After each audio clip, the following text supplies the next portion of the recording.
Pre, pera mo motor, pre. Yan ka na naman eh. Ayoko, pre, nakakadala kang pairamin ng motor. Dali na, mabilis lang naman. Ayoko nga, sa iba ka na lang manghiram. Manghiram ka ng motor, tapos kala mo sa yung motor. Napakabilis mo magpatakbo. Kala mo lagi kang maubusan ng kalsada. O sige, babagalan ko lang ang patakbo. Hiramin mo yung motor ko, full tank. Tapos ibabalik mo sa akin, tulak. Tanginang yan. O di sige, gagasolinahan ko na. Dali na, mabilis na ako, pre, promise. Ulul, narinig ko na yan. Tangina, mabilis.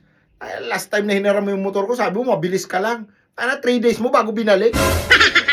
Nakaset up yung motor ko. Tangina, ginastosan ko. Tapos malalaman-laman ko, pinanghabal-habal mo. Tingnan mo naman yung tindig ng motor ko. Pang motor show. Tapos aangkasan mo, 3. Paano akala mo dyan, barako? Napakadamot mo na ngayon, pre. Sa totoo lang. Dali na. Hindi na, pre. Kahit anong mangyari, hindi na ako magpapairam. Okay. Diwag.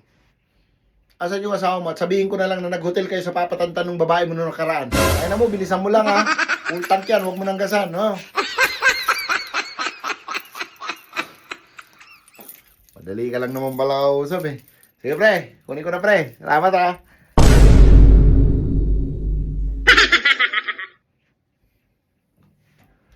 Ay pare, nagbago yung isip ko pre. Hindi na pala ako hiram ng motor mo pre. Yung sasakyan mo na lang hiramin ko pre.